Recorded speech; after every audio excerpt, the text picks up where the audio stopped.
Welcome back to Unit 1 of IBDP Business Management. Today looking at Section 1.2, Profit-Based Organisations, focusing on partnerships. This is an Assessment Objective 3 area, so looking at those kind of essay length response questions: examine, justify, evaluate.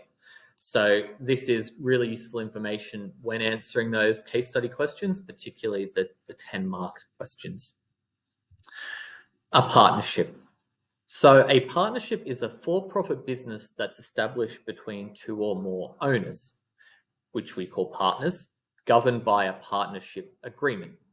So we're going to get into what a partnership agreement is in a moment, but one of the key features here you can see is we must have at least two or more owners involved. Partnership might, denote two people, but like in typical English usage, but in business, we can have much more than two partners, which we'll get into. So some features of a partnership structure. So there are limits on the number of partners that we can legally have. The IB, as an international syllabus, does not give a definitive number because that number changes between jurisdictions. So it's different in the UK versus the US versus France, for example. So there are like hard limits. There's some countries where that limit is 20, other countries where that limit is 50. But there is a limit on the number of partners that can be on the deed of partnership. Ownership, control, and profit is shared by those partners. That's determined by the partnership agreement. When it's not mentioned, we can make an assumption that the sharing is equal, unless it's otherwise stated. So if you come across like a partnership structure in a case study question on the exam, unless the ownership, the control and profit split is actually stated within the question, we can assume equal. But otherwise, go by what's in the case study. Although partnerships can be used kind of in any type of business, like from a legal standpoint, they're most often used in medical and legal practice. That's because in some countries to have shares in such businesses is not legally possible. But there's some other reasons why it gets used in those as well, which we'll talk about when we look at the advantages and disadvantages of partnerships. But if you've been to a law firm or a medical practice, then you've probably experienced a partnership structure. So the deed of partnership. This is something that outlines the terms of the partnership. Again, the legal requirements for this will change depending on the country, but these are some items that will feature on there. Most importantly, we'll look at profit sharing. So who gets what percentage of the profits that are made. It will also outline the investments that have been made by each partner. So who brought what into the partnership. We'll also see some outlining of the roles and responsibilities. Generally speaking, in a partnership, the partners are still involved in the operations of the business. And so that outlining of the roles and responsibilities is quite important. We also have some section on the process for adding new partners or some of the existing partners withdrawing. That would be around, them first offering the existing partners to buy out their share of the partnership. It would be about, how soon they can leave the partnership if it's a new partnership, or what the terms of leaving would be, things like that.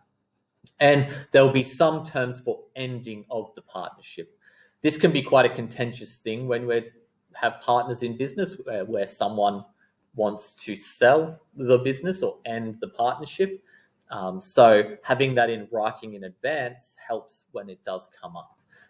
So the deed of partnership is, of course, a legal requirement, but it's also very much useful for the smooth running of the business, because when we're dealing with multiple people with potentially different interests, there should be some kind of written policies and procedures for how we tackle these thorny issues. We can also come across things such as silent partners. This is a term that is not part of the syllabus, but which you might encounter potentially. A silent partner joins the partnership as an investor, so they contribute money to the partnership without really having any day-to-day say in the operations or working day-to-day within the business. While they may be involved in strategic level decisions as an investor, they won't take part in operational decisions typically, right? So that's the silent nature of being in the partnership, is they're not involved in, working with customers, deciding what we do with a certain piece of machinery or whatever it may be. But if it comes to, do we sell our business, or do we bring in a new partner, or do we invest in this new warehouse, they would be potentially involved in those large kind of decisions. So, some advantages to a partnership structure. Similar to sole traders, it's pretty easy to establish a partnership. There's not a large barrier to entry. There's a little bit more paperwork than with a sole trader. You have to have that deed of partnership developed in conjunction with a lawyer. But really, we're talking, a few weeks, a couple of $1,000s maximum to get all the documents in order, depending on where you are. There are, again, the simple reporting requirements, which are private. So the government makes it fairly easy to meet the reporting requirements, and you don't have to share them outside of the partnership. One big advantage, which relates to why it's so often used in medicine and law, is that it's easy to gain access to specialist skills this way. You may have seen it shown, in the media, in TV series. One of the big goals of a lawyer would be to become a partner or get partner, which is basically to be added to the deed of partnership for the law firm. And law firms and medical practices offer, partnership as an enticement to bring in people with highly specialist skills. So if you're a law firm, you're hoping to start doing some more contract law. You were previously maybe doing criminal law, but now, okay, we want to do some contract law. We want that kind of business.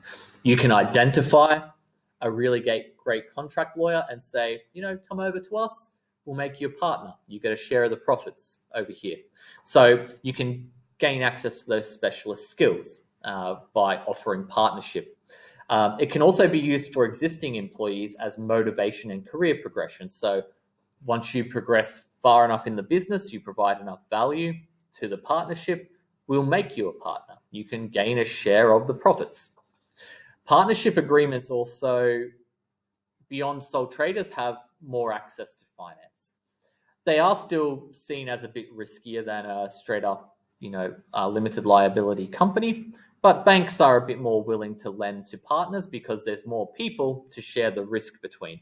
So they can chase more people if the debt goes bad. So the finance is a bit easier to access, and there are more people who can potentially contribute their own capital as well. Some disadvantages.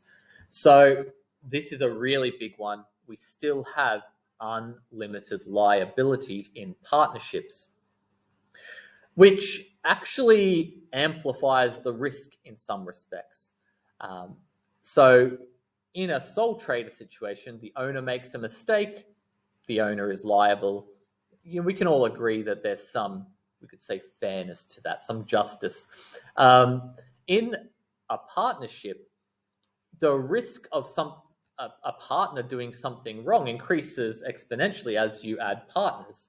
So especially in, say, a medical practice, there's, medical mispractice. Someone misdiagnoses someone, provides the wrong treatment, a patient is injured, a patient dies, God forbid, from the actions of one of the partners in the practice. because there's unlimited liability, the entire practice is on the hook for this. And of course, there are insurances in place, especially for medical practices. But it means that you have to be very careful and very deliberate about who you add to your partnership.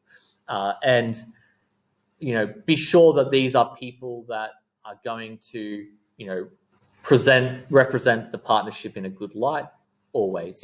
Mistakes are made, but you need to be careful.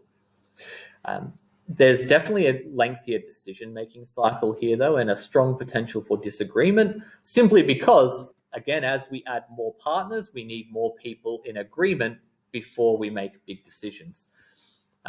So it's going to complicate that process somewhat. And there is a little bit more kind of legal work involved to maintain this structure. So we're going to periodically have to modify the agreements by when we're adding a new partner. That's going to dilute the share that other partners have in the business by adding that partner. And there is some kind of upkeep involved, which costs money, takes time. So it could be considered a disadvantage. Again, we'll touch on the idea of growth. There is some hard limits, like we mentioned, on the size of partnerships, depending on where you're setting the partnership up.